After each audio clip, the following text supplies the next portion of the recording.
오늘은 전도에 관한 설교지만 초점은 어떻게 전도가 되어지는가에 초점을 둡니다. 전도는 영적인 일입니다. 육적인 사람을 영적인 사람으로 만드는 일입니다. 그래서 우리가 이렇게 얘기해도 그 사람들은 잘 알아듣지 못합니다.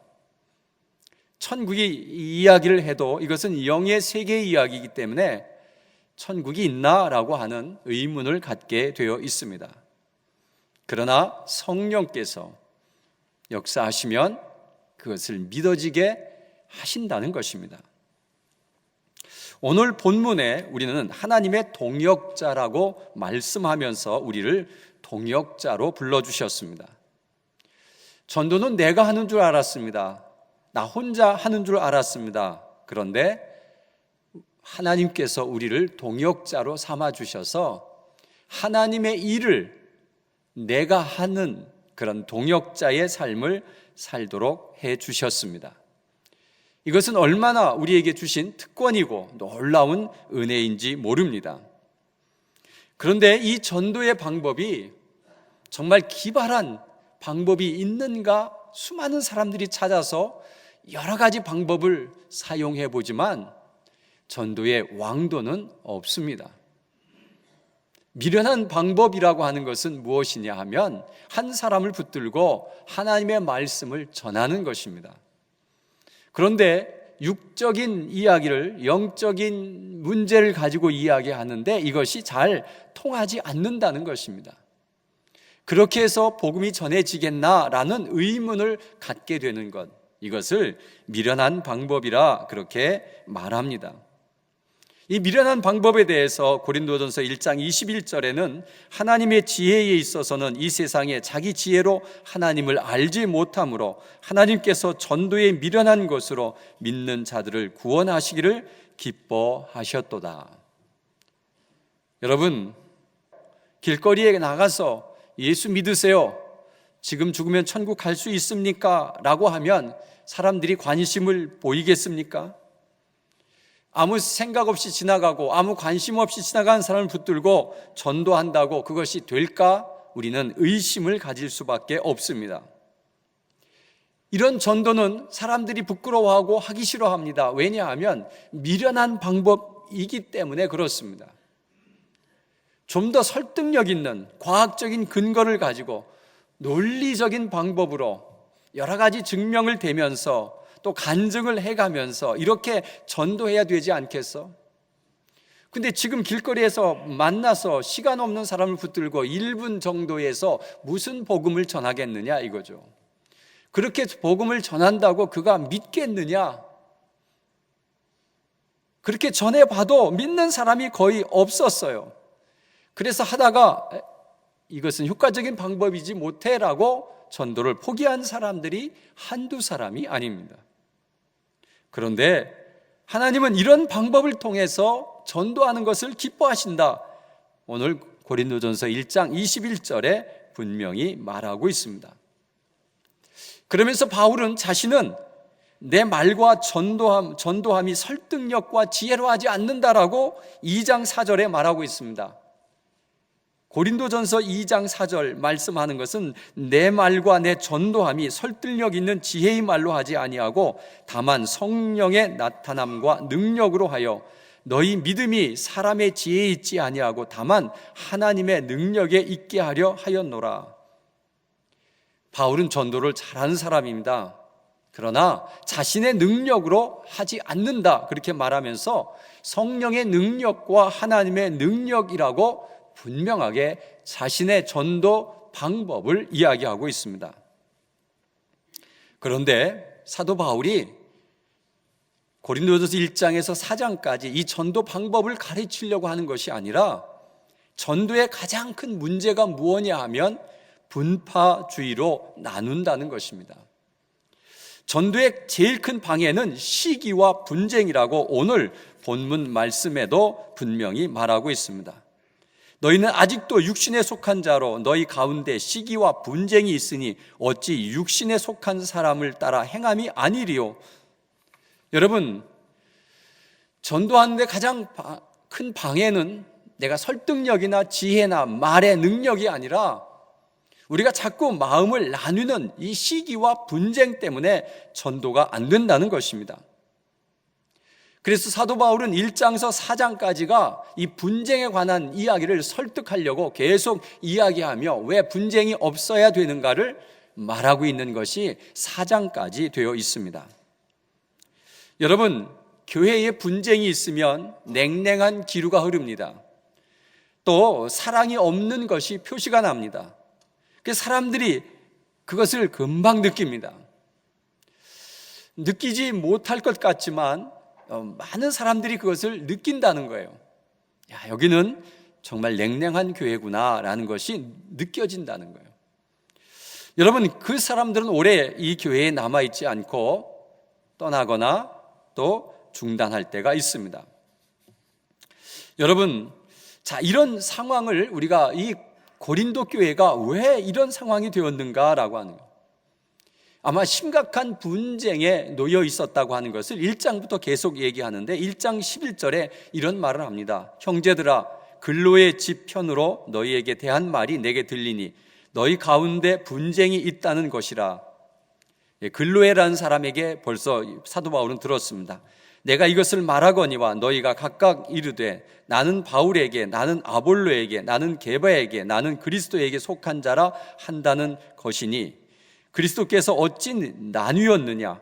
바울이 너희를 위하여 십자가에 못 박혔으며 바울의 이름으로 너희가 세례를 받았느냐? 이렇게 얘기합니다. 왜 바울파, 아볼로파 이렇게 얘기하는데 나 바울, 내가 너희들을 위해서 십자가에 못 박혔느냐? 내가 너희들에게 내 이름으로 세례를 주었느냐? 그런데 왜 이런 분파가 생겼느냐라고 하는 것을 말합니다. 분쟁의 핵심에는 늘 지혜 있는 자들이 문제를 만든다, 이렇게 오늘 본문에서도 이야기합니다. 왜냐하면 이 시대가 헬라 문화권 시대였습니다. 유대인과 이방인이 나뉘기도 하고요, 그리고 철학이 발달하고 신화가 발달하고 있는 자와 없는 자, 공부를 한 사람과 공부를 못한 사람과 이런 여러 가지 분파를 나누어서 지혜자와 미련한 자, 이런 생각을 하면서 이 고린도 교회가 너무 많은 분쟁을 하고 있는 것에 대해서 바울이 너무 마음이 아팠어요. 그래서 고린도 교회에 편지를 쓰면서 1장에서 4장까지 이 분쟁에 관한 이야기만 계속합니다. 3장 19절에 이런 말을 합니다. 이 세상의 지혜는 하나님께 어리석은 것이니 기록된 바 하나님은 지혜 있는 자들로 하여금 자기 꾀에 빠지게 하시는 이라 하였고 또 주께서 지혜 있는 자들의 생각을 헛것으로 아신다 하셨느니라. 그런즉 누구든지 사람을 자랑하지 말라. 만물이 다 너희의 것임이라. 바울이나 아볼로나 게바나 세계나 생명이나 사망이나 지금 것이나 장래 것이나 다 너희의 것이요 너희는 그리스도의 것이요 그리스도는 하나님의 것이라. 너희들이 지금 여러 가지 옳다고 주장하는데 실상은 다 그것이 하나님께로부터 나온 것이다. 그러니 너희들이 아무리 그것을 주장하고 나는 이것이 옳다라고 주장하지만 그거 다 하나님 아래에 있는 것이니 다 너희들끼리 그렇게 싸우고 분쟁해야 할 일이 아니다라고 말하고 있습니다. 또 그 시대는 헬라 시대이기 때문에 철학이 발달하고 그리스 신화가 발달하고 이 웅변가들이 많이 나타나는 시대입니다. 그래서 말들을 얼마나 잘하는지 모릅니다. 그래서 이 말하는 것에 대해서 사도 바울이 또 얘기합니다. 4장 18절에 어떤 이들은 내가 너희에게 나아가지 아니할 것 같이 스스로 교만하여졌느니라. 이제 바울은 안 온다 그렇게 생각하고 말을 함부로 막 한다는 것입니다. 주께서 허락하시면 내가 너희에게 속히 나아가 교만한 자들의 말이 아니라 오직 그 능력을 알아보겠으니 하나님의 나라는 말에 있지 아니하고 오직 능력에 있음이라. 너희가 무엇을 원하느냐? 내가 매를 가지고 너희에게 나아가랴. 사랑과 온유한 마음으로 나아가랴.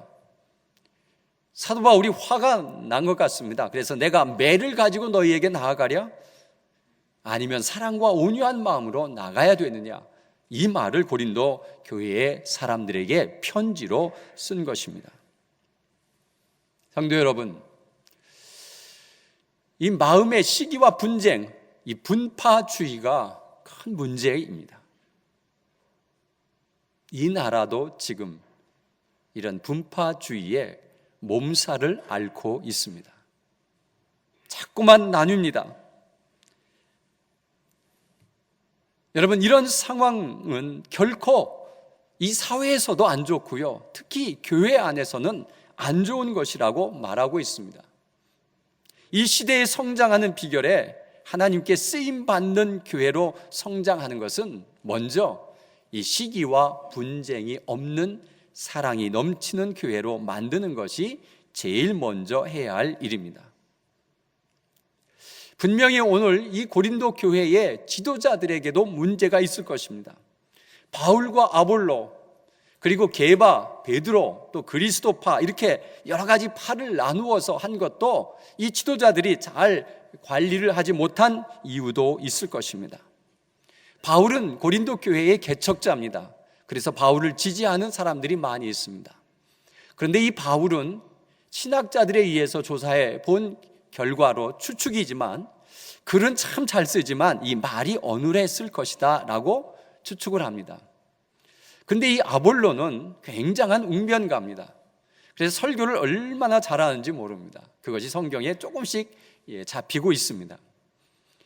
자, 이 아볼로가 와서 설교를 너무 잘하니까 이제 바울을 존경하고 쫓았던 사람들이 아볼로에게 이렇게 가가지고 우리는 바울보다는 아볼로를 따르겠다, 이런 것들이 생기면서 이 분파와 시기와 분쟁이 생기기 시작하는 것입니다. 여러분, 이런 분파가 나뉘는 것이 이 바울이 이 지도자들에 대한 이야기를 하지 않고 평신도들에게 하나하나 가르쳐 나갑니다. 왜냐하면 이 지도자들은 자신의 옳음을 주장하고 자신들이 경험한 것을 전파할 뿐이지 이런 파를 나누도록 한 것은 아니에요. 그래서 서로 간에 존중해주고 이런 경험을 하지만 성도들이 이제 자꾸 패를 지어서 나누게 되는 것을 볼 수가 있습니다. 이런 것이 고린도 교회에만 있는 것이 아니라 현대 교회에도 이 문제가 계속해서 발생합니다. 원로 목사님 파, 담임 목사님 파, 또 장로님 파, 목사님 파, 또 부목사님 파. 여러분, 이런 것들이 너무 많아서 부목사가 담임 목사를 승계하지 못하도록 법으로 만들어 놨습니다. 그 이유가 이런 분쟁 때문에 그래요. 부목사님 와서 설교를 잘하면 많은 사람이 부목사님으로 뭉칩니다. 그리고 담임 목사님은 자꾸 밀어내려고 합니다. 그래서 많은 사람들이 담임 부목사를 모시고 목회하려고 담임 목사님을 밀어냈던 과거들이 많이 있습니다. 그래가지고 이것은 너무 교회를 분쟁하고 교회를 쪼개는 일이 되어졌기 때문에 이런 것들을 만들어 놓았습니다. 교회의 질서를 흔드는 일로 분쟁이 생기는 것, 여러분, 우리 교회가 염려가 돼서 이런 설교를 하는 것은 아닙니다. 우리 교회는 정말로 평화롭고 사랑이 넘치는 교회입니다. 근데 이거는 제가 말해야 되는 것이 아니에요. 누가 말해야 됩니까? 여러분들이 말을 해야 되는 것입니다. 여러분들이 느끼기에 정말 평화롭고 사랑이 넘치는 교회입니까? 여러분이 그것을 느끼셔야지 제가 말한다고 그냥 인정하시면 안 됩니다. 자신 있게 우리 교회는 평화롭고 사랑이 넘치는 교회입니다 라고 어느 누구에게도 말할 수 있는 확실한 근거와 자랑이 여러분에게 분명히 있어야 됩니다.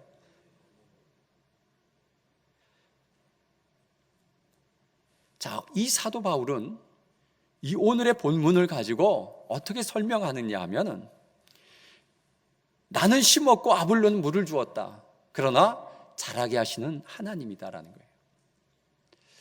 그렇기 때문에 나는 누구 파다 이렇게 얘기할 것이 없다. 왜? 다 영향력을 끼치고 있다. 그리고 최종적인 것은 하나님이 하시는 문제이기 때문에 나는 누구 파다, 나는 누구를 추종한다, 나는 누구를 존경한다, 이런 식의 상황은 되면 안 된다라고 하는 것을 오늘 분명히 말해주고 있습니다. 심는 이와 물 주는 이는 한 가지니 각각 자기 일한 대로 자기의 상을 받으리라. 심는 자는 결과가 없어도 심는 그 일을 했기 때문에 하나님은 상을 주시겠다는 거예요. 어떤 사람은 물을 주는 일을 계속했기 때문에 그 물을 주는 일이 열매를 맺는 결과가 없다 하더라도 그것 때문에 상을 받을 수 있다는 거예요. 왜냐하면 마지막으로 하시는 분은 하나님이시기 때문에 그렇다는 거예요. 그래서 여러분, 오늘 마지막 절의 9절에 우리는 하나님의 동역자들이요 너희는 하나님의 밭이요 하나님의 집이다, 이렇게 말씀하고 있습니다. 여러분, 하나님이 우리를 동역자로 삼아주셔요. 하나님이 직접 전도하시면 얼마든지 할 수 있어요. 근데 안 하셔요. 사람을 통해서 하셔요. 하나님이 전도하시면 우리가 요즘 말하는 한 방에 끝낼 수가 있어요. 어떻게 하면 될까요? 예수님이, 하나님이 형체를 가지고 나타나셔서 한 일주일간 하늘에만 계시면 누가 안 믿겠습니까? 너희들 안 믿으면 다 내가 멸망시키겠다 한마디만 해도, 천둥이 울리는 것처럼 한마디만 해도 우리 사람은 꼼짝없이 다 믿게 됩니다. 그런데 하지 않으세요. 그런 신기한 방법이 있는데도 하나님은 절대로 하지 않으세요. 그리고 가장 미련한 방법으로 해요. 뭐예요? 사람이 사람에게 말을 해서 하도록 되어 있어요. 왜 하나님이 직접 하시지 우리를 통해서 하시려고 그럴까라고 우리는 물어봐야 돼요. 왜 그러세요, 하나님? 전 이것을 수없이 물어봤어요. 하나님, 왜 그러세요? 왜 꼭 우리가 해야 돼요? 전도하는 게 얼마나 어려운데요? 해도 안 돼요. 하고 싶지만 어떻게 할지 몰라요. 그런데 부담감은 너무 커요. 전도 안 한다고 매일 혼나고요. 여러분, 하나님은 우리를 통해서 전도하기를 원하시면서 우리에게 축복하시기를 원하시는 거예요. 전도가 얼마나 소중한 일이고 전도를 통해서 내가 너희들에게 복 주기를 원한다라는 것이죠. 그래서 이 복 받는 일을 여러분 누구에게 양도하지 말고 내가 차지해야 되겠다는 생각을 가지면 우리가 열심히 하나님이 나의 동역자라고 생각하고 전도하시면 돼요. 그런데 우리는 늘 이런 생각을 하죠. 나는 말도 못해요. 성경도 몰라요. 나는 믿은 지도 얼마 안 돼요. 나는 아는 게 없어요. 라고 계속 핑계를 대고 있습니다. 근데 사도 바울이 오늘 1절부터 계속해서 1장부터 4장까지 하는 얘기는 뭐냐? 나는 말로 안 한다. 나는 그 지혜로 가지고 안 한다. 나는 하나님의 성령의 능력과 하나님의 능력으로 하고 있는 것이지 내가 내 힘과 내 지혜와 내 능력으로 전도하는 것이 아니라고 그렇게 말하면서 하나님이 우리를 동역자로 써주었는데 왜 능력을 안 주고 왜 그 일을 하는 것에 대해서 힘을 주지 않겠느냐는 것이에요. 여러분, 우리는 하나님이 동역자라고 삼아주셨으면 그 동역자의 말을 듣고 나가면 돼요. 그러면 하나님이 전도하셔요. 믿으십니까? 그래서 우리는 전도자 앞에 서야 돼요. 그리고 내가 알고 있는 믿음에 대해서, 복음에 대해서 그것이 지혜로운 말인지 어눌한 말인지 관계없어요. 그냥 하시면 돼요. 이것은 나는 복음을 심는 일이에요. 그가 내 말을 듣고 따라오면 교회에 와서 그를 자라게 해주는 분이 있어요. 그것은 하나님의 밭의 역할을 해요. 밭은 곡물을 자라게 하는 거예요. 그리고 이 하나님의 집이라고 하는 것은, 집은 쉼의 개념이에요. 집에 가면 평안하고 집에서 잠을 자고 좀 쉬는 거죠. 상처받은 수많은 영혼들이 교회에 와서 쉼을 얻는 거예요. 우리가 그 집의 역할을 감당해 주는 거예요. 위로하고 격려하면서 그 아픔을 어떻게 견뎠는지 우리가 그 마음을 알아주고, 그래서 그 영혼을, 그의 상처를 치유해주고 쉼을 얻게 하는 그 집의 역할을 감당해야 하는 것이 우리가 해야 할 일이에요. 그래서 하나님은 우리 보고 동역자다, 너희는 나의 밭이다, 너는 나의 집이다, 그러니 내 이름으로 나가서 동역자의 역할을 감당하며 밭의 역할을 감당하며 집의 역할을 감당해 주기를 원한다. 그것은 곧 하나님의 이름을 앞에 붙였습니다. 그래서 우리는 하나님의 이름으로 나가서 하는 그 모든 일들은 영적인 일입니다. 그래서 우리는 그 일을 해야 합니다. 교사 여러분, 구역장 여러분, 또 교회에서 여러 가지 직분을 맡은 여러분은 무슨 능력으로 합니까? 교사 좀 하시죠 라면 능력이 없습니다. 잘 못합니다. 이런 이야기를 많이 합니다. 구역장도 마찬가지입니다.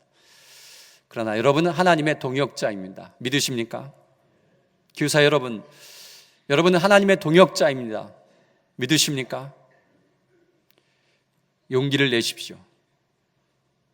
절대로 좌절하거나 낙심하지 마십시오. 하나님이 우리를 도와주십니다. 그냥 무조건 하나님만 믿고 의지하며 입술을 벌려 복음을 전하는 자가 되시기를 간절히 바랍니다. 여러분의 삶도 주님이 함께 하실 것입니다. 왜냐하면 동역자이기 때문에 그렇습니다. 여러분, 우리는 또 우리끼리 서로 동역자입니다. 왜냐하면 같은 하나님의 일을 하는 사람입니다. 그래서 우리는 동역자가 서로 분쟁하고 시기하고 질투하면 안 됩니다. 문제가 있어서 계속 그 문제 때문에 어려워하고 상처받고 하는 일은 전도를 방해하는 일입니다. 그래서 이런 모든 시기와 분쟁은 빨리 해결해버리고 동역자로 서로 어떻게 하면 하나님의 일을 더 할 수 있을까라고 하는 그 마음의 자세를 가지고 나아가면 하나님이 일하십니다. 하나님이 일하시도록 우리가 움직여만 주면 됩니다. 우리는 믿음의 사람으로서 나는 해도 안 돼라고 하고 모든 것을 포기했다면, 사랑하는 성도 여러분, 때를 얻든지 못든지 누구를 만나든지 간단한 복음 하나 만들어 놓으시고 그것을 전도하시기를 바랍니다. 여러분에게 만나는 수많은 사람들이 있지 않습니까? 왜 그 사람들에게 한마디도 하지 않습니까? 저는 예수 믿고 천국 갈 것입니다. 당신도 나와 함께 천국 가기를 원합니다. 그를 미워하는 마음이 아니라 얼마나 사랑하면 나를 천국으로 데려가려고 하는가 라고 하는 굉장한 존칭입니다. 여러분, 그렇게라도 말씀하시면서 계속 말씀하고 다니시면 나는 심은 것이고 그 심은 것이 어디로 가서 누가 물을 줄 거고 또 그것이 하나님께서 역사에서 자라나게 하셔서 그가 열매로 언젠간 나타날 때에 우리는 얼마나 감동이 있고 얼마나 보람이 있는지 모릅니다. 고은 목사님 시집에 이런 이야기가 있어요. 어느 날 전화가 옵니다. 목사님, 제가 장로가 되었습니다. 목사님 축하해 주세요 라고. 축하합니다. 그 얘기를 끊어놓고 이 목사는 펑펑 울었다는 것입니다. 왜일까요?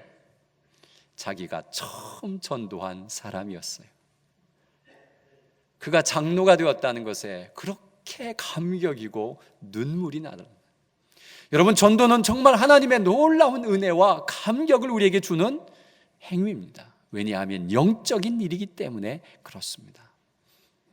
우리는 열매 없다고, 우리는 무엇인 것이 아무것도 보여지지 않는다고 포기하지 마시고 주변에 만나는 모든 사람들에게 듣든지 안 듣든지 때를 얻든지 못 얻든지 그저 우리는 주님의 동역자로서 그 능력을 믿고 무조건 선포만 하면 그 모든 것은 하나님께서 하신다는 것을 깨닫고 오늘도 전도자로 하나님의 동역자로 쓰임받는 우리 모두가 되시기를 간절히 바랍니다.